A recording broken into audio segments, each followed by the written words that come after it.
Good morning to you, my friends, wherever you may be in the world today. Alan Clements here from Sewell Studio in Haiku, Maui, Hawaii, March 20th, 2022. This is part 4 in a 6-part series that will end on Tuesday, the 22nd, titled World in Crisis. What's new, right?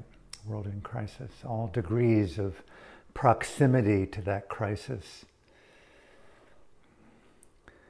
And finding meaning in the madness, a perpetual theme for those who feel and inquire and question and do what they can to make this oddity of life an adventure of awakening.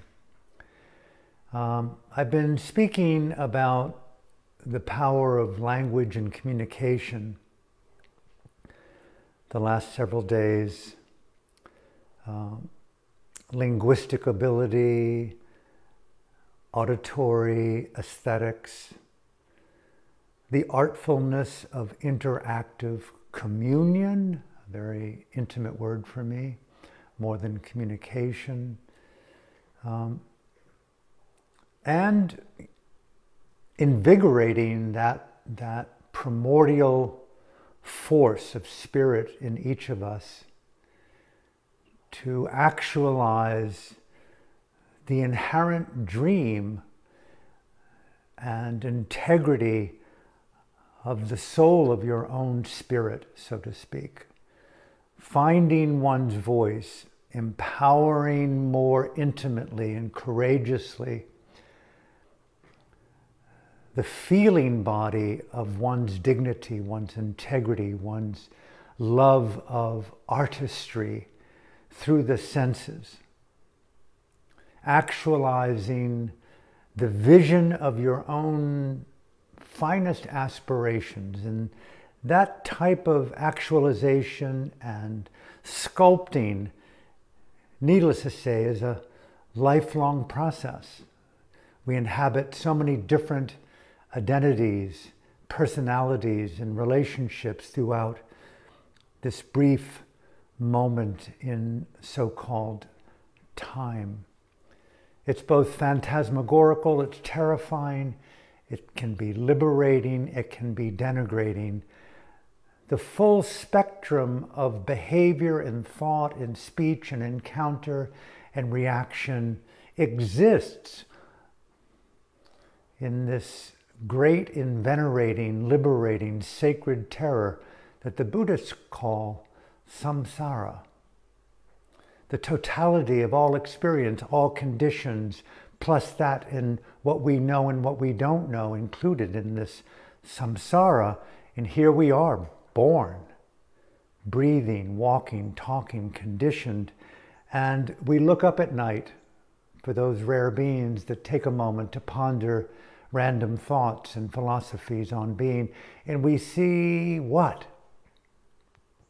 Some see what's not done in that day. They see back into the conditions of their own process. Others look out and we see these microdots of light, luminosity. Many of them, we're told, are galaxies that have long since burned out. And it's just the radiation of light crossing time. Infinite world systems, infinite dimensions, parallel universes, black holes, white holes, wonderment, the mystical. And yet it's always tempered, if not lacerated, by the realities that we see and hear if we have the courage to look up and to protect ourselves from the morass of the madness and the struggles to feel and to grow from reaction to empathy of war, of genocide, of rape, of starvation, of the catastrophic circumstances that just dot and blight the landscape of a lifetime. Iraq, World War II, my parents' generation, World War I, World War II, Vietnam, Korea, Hiroshima, Nagasaki, Yemen, Syria, my family, my mother and father's parents. From Syria to New York to Boston, where I was born.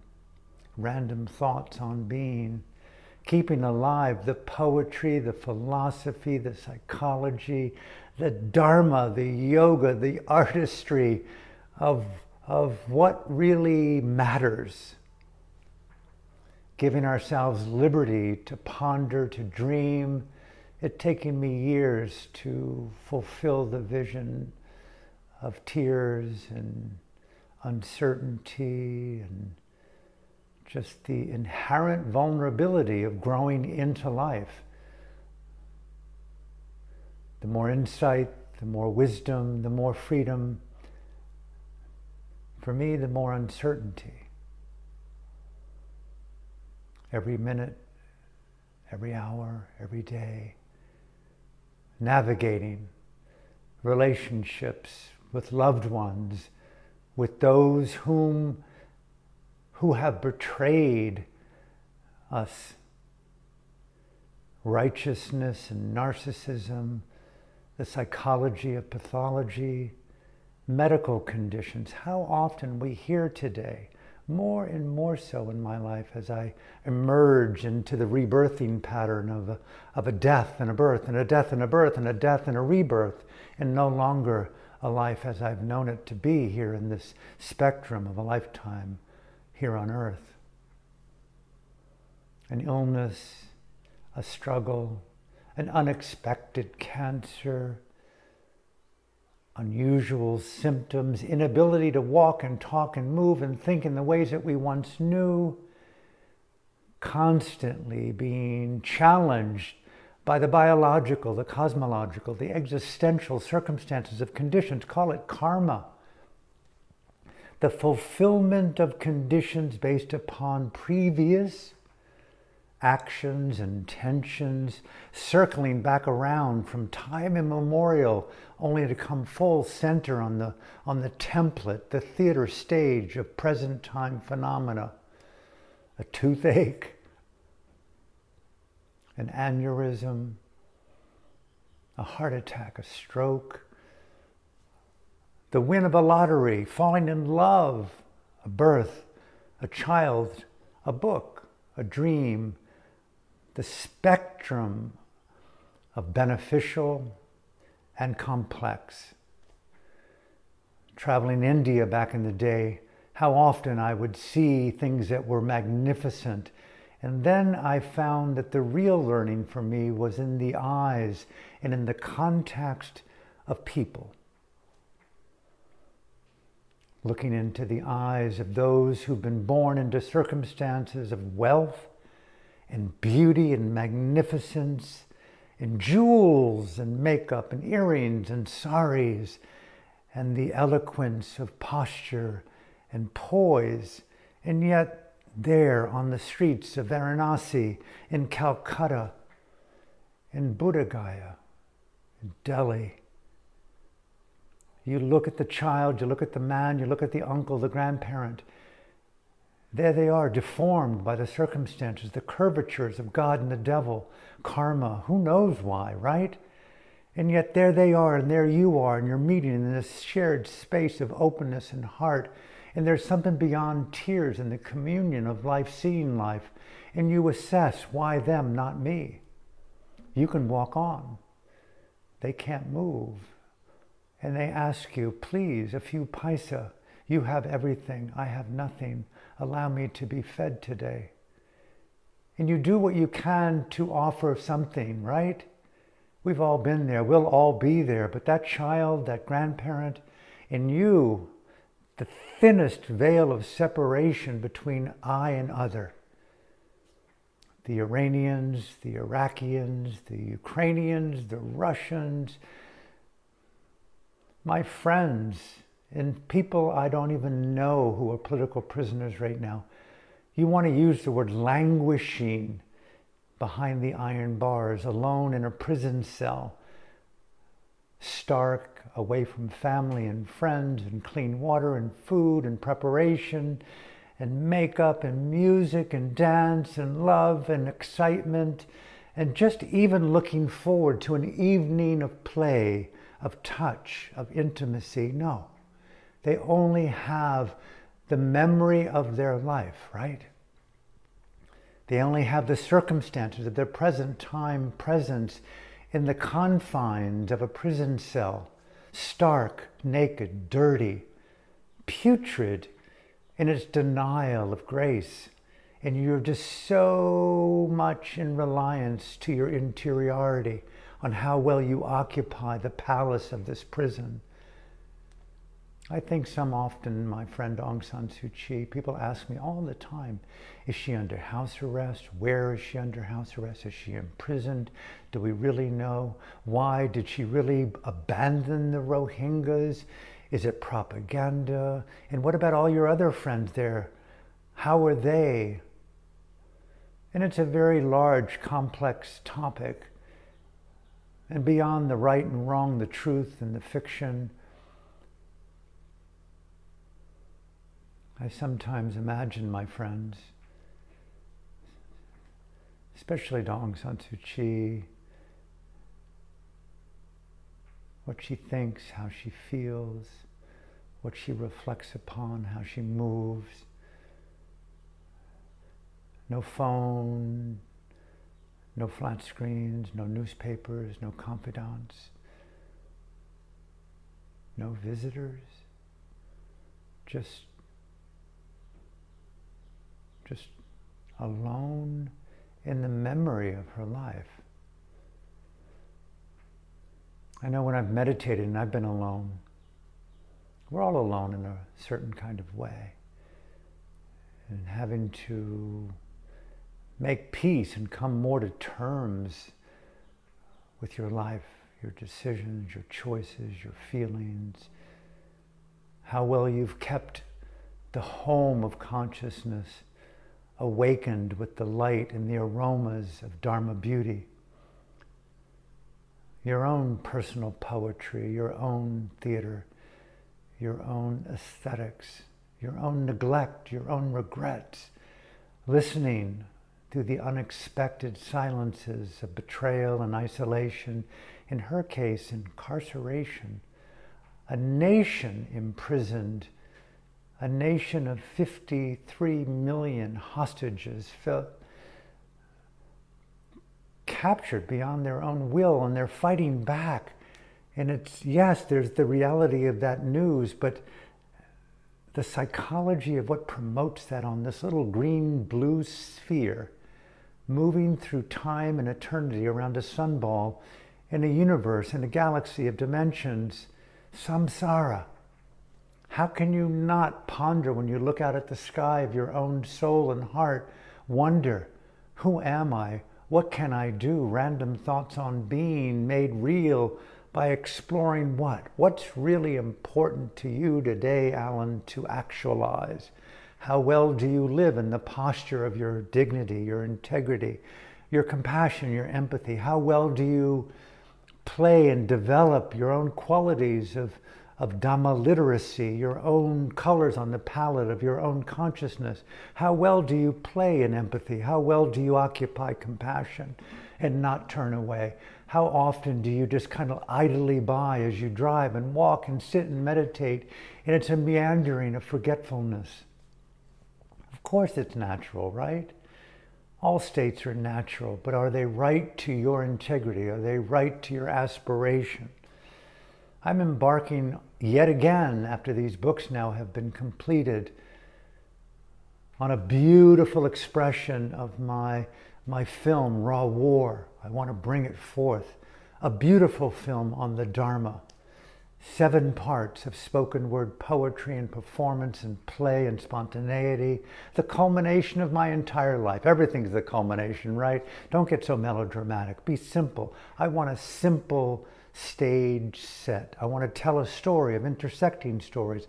I want to talk about the mandala of good and evil and what I've done on a personal basis to confront the devil in me, the inabilities in me, the ignorance in me, the absence of compassion, the absence of generosity. How many times I've restrained from helping and giving, learning from my own inabilities, and at times blaming others for those inabilities, and yet breakthroughs against all odds.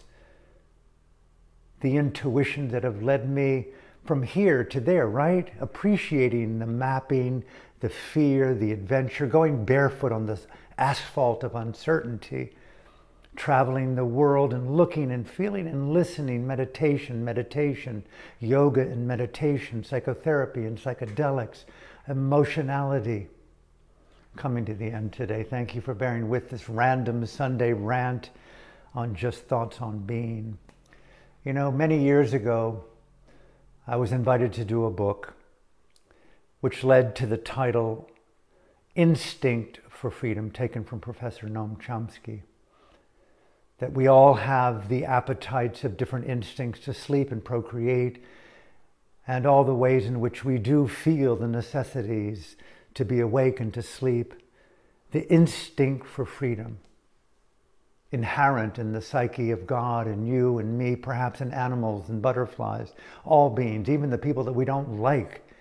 They have an instinct for freedom, to evolve beyond the Neanderthal, the uncertainty, the ignorance, the confusion, the anger, the doubt, the greed, and to evolve that freedom to breathe beauty, right?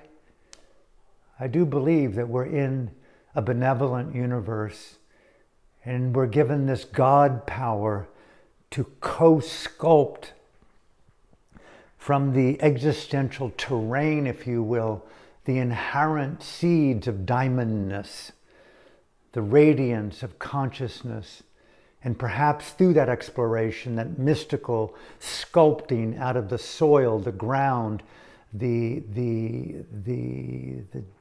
deep rock, if you will, of delusion, a radiant universe devoid of dukkha, devoid of suffering, a galaxy of nibbana stars, each of them an expression of a new dimension of unconditionality. Nothing in thisness can be held in time or fear or doubt or shame. Isn't that a beautiful ideal delivered to us by the ancients? Nibbana, nirvana, the absence of fear in an existence where fear is so natural, the absence of ignorance in a world where ignorance is so natural, the absence of lobha or greed in a world where greed and self-centeredness can be seen and felt as so natural, empowered as truth. Wow. And I wrote that book, and I agreed that I'll write the book if, in fact, you publish what I write. That was my only condition. And I wrote it. It was well written. It was well edited. And I got a phone call from my beloved editor at the time. This is back, I think, in 2003. And we had a very heart-to-heart, and he recommended for my best interest, bless his heart, which was a great assessment, actually, in retrospect. It'd be better if you took out some of these more radical ideas. I'll just keep it simple. And I agreed, but I took out 100 pages of a book that was eventually 250 pages. It was more like 350 pages. So I took out 100 pages of radical ideas. It was still a good book. It's still a good book. And in fact, it was nominated for one of the best spiritual memoir of that year. I'm proud of it. But at the end, when I had the 100 pages taken out, and after I did a 7, 8, 9, 10 city book tour, I felt like I'd come to the end of an era in my life, the end of a deliberate, discernible spiritual life on the terms of how I embarked upon it when I was a younger man. That took me to Asia for 2 years, to Ladakh and Nepal, to Sri Lanka, to Thailand, to India, to Burma. Back to Los Angeles, where I pursued the desire to be an artist and a filmmaker only to find deep disillusionment within the Western capitalistic, greed-driven, at least from my paradigm perspective, competitive, angular, war machine culture. I didn't belong. And I ordained in Burma. This book was a memoir of that journey. But at the end of it, with my 100 pages and my heart and my experience, I felt that I had come to the end of my, I would call it my caterpillardom, to use the metamorphosis of caterpillar into butterfly, into angel, into the occupation of your own genetic dream, your own Buddhahood, your own Kuan Yin-ness, your own, I met an angel tonight, called the vocation of my freedom in form. And so my partner at the time, Janine, and I talked a lot, and we still talk a lot, feel a lot, and play in these very curious realms of existentialism and philosophy and psychology, a rare communion in this great samsara. And I decided that I wanted to use my voice and use my body and use visuality and mannerisms and context. I love the intersubjective, the interactive liberation that I've learned from the Buddhist discourses, that the Buddha and the disciples of women and men, nuns and monks and laywomen and laymen and children and deities and devas and brahmas all coexist within this context. And the Buddhist teachings, if those of you who look at them know, they're interactive, evolutional, creative liberation formations. They're using auditory vibration, etymology and meaning and time and purpose through very controlled artfulness of language. It's like the words mean something on a definition level page, but at the same time, they're musically intoned in deep regard to personality structures and meaning and timing and tone and frequency. And the whole thing is a kind of mystical, dharma, existential theater, if you will, the theater of freedom. And these suttas are mystical auditory sonnets or songs, not just written, that have been preserved on palm fronds and stones and rock and paper and consciousness. They're hymns. They're concertos of compassion, of empathy, of freedom, in my humble way of assessing the musicality of the Dhamma. And it's something about the study of that shared musicality that fascinates me. And so I wanted to take it out of the realm of classical retreatness, Buddhismness, and I wanted to basically free myself from the confines of my training into theater. I've always loved theater. And whether it's musical theater or theatrical theater or religious theater. I grew up an evangelical Christian, a mystical Christian with my grandmother from the desert schools of Syria. And I've always wanted to be in the spirit. There's something about making life the prayer, the musicality of the evangelical choir of God and the goddess. Go for it, right? Go for your absolute prayer, dream, invocation of truth-telling, awakening, right? And so the theater, the stage, the naked stage, no props, no artifice, just pure naked presence. Speak and feel and communicate your truth. And so I went to a theater at the east side of Vancouver. And there I embodied my greatest passion and confronted what felt to be a very deep, conditioned fear. What would I say on a stage? I could do it in a retreat setting, but my goodness. So I left, and through the serendipity of choice and magic and karma, I booked a Saturday night, 18 months out from that very epic moment in Vancouver. I think it was in September of 2001 or 2 or 3, with my 100 pages that were removed from Instinct for Freedom. And as a result of that one event, Spiritually Incorrect, the improvisational spoken word poetry performance that I've done now 230, 40 times over the last 19, 20, 21 years, was born. And it gave me a vocation that was higher than anything that I'd ever known. It kept me into this, I'll end here, into this work of art, more so than getting it right.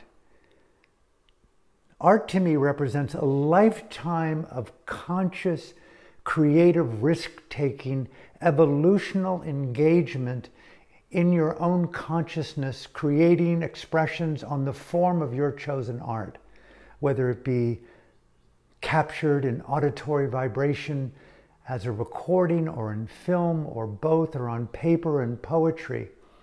Sound waves that keep alive in this universe.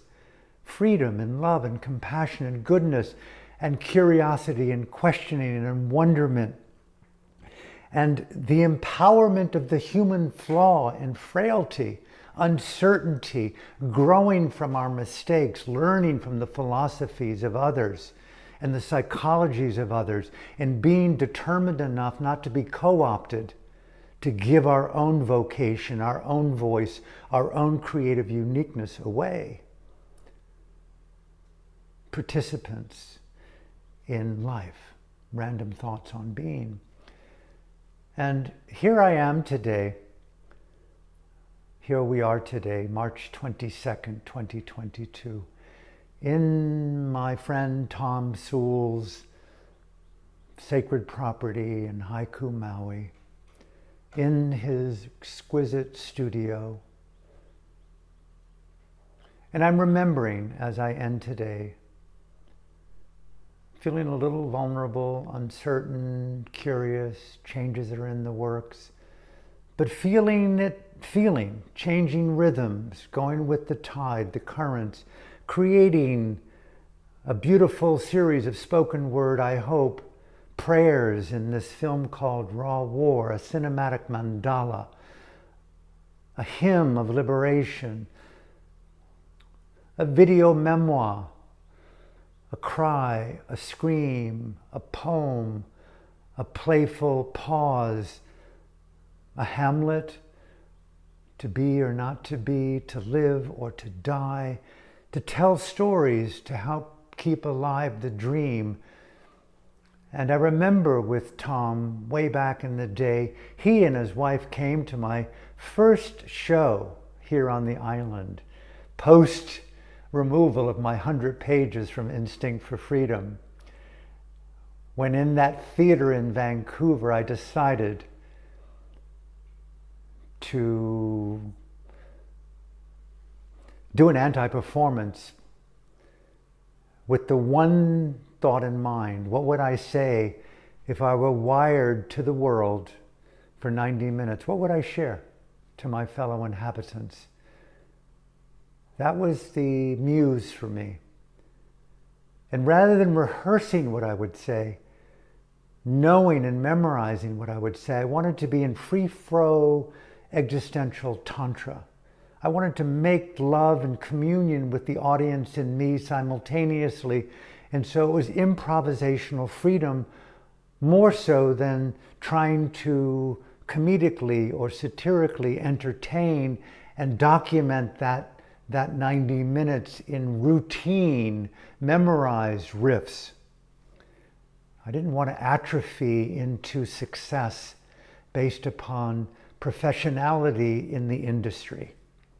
There's so much demand for the conformity of a type of perfection where you script and you write and you memorize, and then you improvisationally do what you need to do from the script, from the script, from the script, from the script. Repeat it so that it can be done as a series of theatrical runs.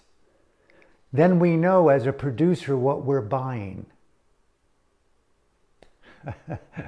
There's something about that that's profound and equally something radically disturbing. And it was for me, and it still is for me. I am just defiant of the script, and inarticulate, as Van Morrison said, an articulate speech of the heart. I don't want to entertain you or me in certainty.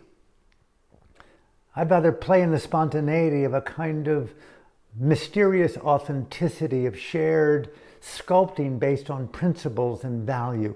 Freedom to me, as I've said so often, no two of us will do it alike. Our fingerprint is our Buddha, the fingerprint is our Dalai Lama, the fingerprint is our Allah, the fingerprint is our teacher. No two of us will do it alike. No two fingerprints, no two mind prints, no two freedom prints, no two heart codes. Yes, there's an architecture. Yes, there's physics. Yes, there's the colors on the spectrum of life. Yes, there's psychologies, but at the same time, no two of us will kiss alike. No two of us will hold hands alike. No two of us will make love alike. Why would we want to do that? That's called totalitarian spirituality. That's freedom incorporated. That's the dictatorship of democracy. That's a lie. And that defies the chemistry and the mystery and the mystical of my soul. And maybe you resonate with that as well. And Tom and his wife came up after the show, introduced themselves, invited me out here to this very blessed place. And in time, we became friends. He introduced me to one of his mentors and friends, a gentleman named Rubach. And Tom filmed like a dinner with Andre with Rubach and Alan, which he reminded me about the other day. A beautiful little film. I haven't seen it in nearly 20 years. But Rubach was an amazing artist and a philosopher and a poet that really, as I remember him, and Tom would know him far better than me, he was really close to this gentleman. He passed away at something to be close to 100. But he always seemed to, at least in my encounters, my brief encounters with him, to embody seeing you through your flaws, loving your strengths, communicating the importance of this interaction with us. That's so rad to show up with that level of grace and commitment, right? Those are special people. Tom's a special man. His wife, Michelle, is a special woman. You're a special person. Every one of us are special people if we empower specialness and learn the poetry of the coevolutional qualities of Dharma consciousness, Dharma art, existential intelligence, learning the playfulness of spontaneity. And Rubach, some of the things that I remember about him, I hope I can get them right. I think he said, no knot is so tangled that it cannot be unraveled. That's Rubach. No knot is so tangled that it cannot be unraveled. Celebrating your good side, but always challenging and questioning. Seek ye the truth, and it shall make you unpopular and lonesome. Seek ye the truth was Rubachism, and it shall make you unpopular and lonesome. I have to say, I'm so down with that. The more authentic I have become, the less popular. The more true I have become to myself, the less liked. If I got any more enlightened, I'll be the only one at my funeral. It's crazy. The desire to conform to unrecognized structures of psychology, of behavior, patterns of speech, of what it looks to be a citizen within a democracy called a dictatorship and a tyranny of psychologically agreed upon denials of freedom. I am MAGA. I am a leftist Democrat that loves critical race theory, and that give every boy and girl from 5 to 8 to 9, give them the radical choice to decide their sexual being. If they want to remove their genitalia, alter their bodies, let them do it. Let them do the drugs. Let them do the psychology. Let them do what they need. Others, no, yes. All these rights and wrongs of divides. And what's true? Art, poetry, freedom. But freedom is a very relative truth. And so within this little rave to the mystery, the random thoughts on being, another Rubachism, life is full of love. You won't find it by yourself. It takes two or more. Many dimensions to that wisdom. Life is full of love. You won't find it by yourself.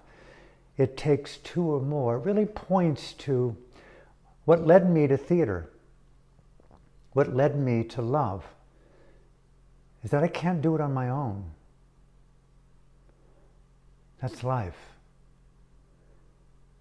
Even meditating alone in silence in a monastery in a distant land called Burma, surrounded by 500, sometimes 3,000, on rare times of the year, up to 10,000 monks and nuns and lay people and children, all walking mindfully, eating mindfully in silence, sitting mindfully in an echoing cacophony of responsibility to feel and look inside of one's own consciousness in context. But I was never alone.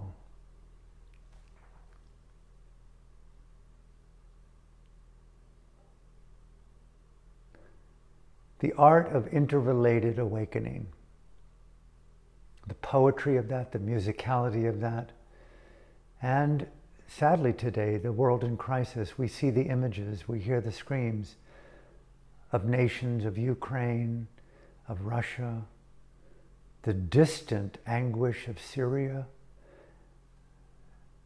Yemen, where mass starvation, where children are so emaciated and hungry and biologically compromised that they cannot even cry anymore, based upon the unremitting tyranny of the Saudi invasion with American weapons.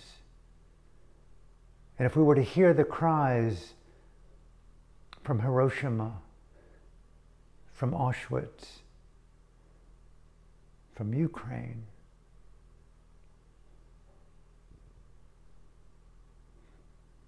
from the American Indians, from all life on this planet, in this great galaxy of everything. We coexist in this world with all of that. My experience of Calcutta, looking into the eyes of a deformed boy, you have everything, I have nothing, please, a few paisa, allow me to eat. Magnified times billions, that could be me, that is you, that is me. What does it mean to feel in this world of infinite suffering and tears? And how to call off our ignorance, our belligerence, our narcissism, and begin to elevate a poetry of mutuality. What will it take? I cry today. I do cry today with hope. What will it take to call off the fear and create a sacred present and a mystical future where celebration and art and symphony and music and love and intimacy and all the dimensions of sexuality and romance and eroticism are all there. And we're in this great theater of love, of kindness, of wonderment, of novelty. We have novelty in our hearts. We can create God, and we can also co-create the devil and evil. And I ask us, How well will we live today? What will we do? What will we choose? And how will we communicate that choice in the context of our own humble lives? So from my heart to yours, random thoughts on being today. Part 4 of the 6-part series, A World in Crisis. I've written a children's book, Tonight I Met a Deva, An Angel of Love. It's on Amazon. Please look it up. May you order it. It's available worldwide June 15th, but it's on pre-order. Beautifully illustrated by these artists from Dakini as Art. And a World Dharma video book, 37 chapters, 10 hours, 61 one-minute supplement, practice guides. A gift to the world as best as I could offer it with all the people that have helped me make it. And there's more from my heart to yours. God willing, I will see you tomorrow here at 10 a.m. from the sacred Sewell studio in Haiku, Maui. From my heart to yours, have a beautiful day. Thank you.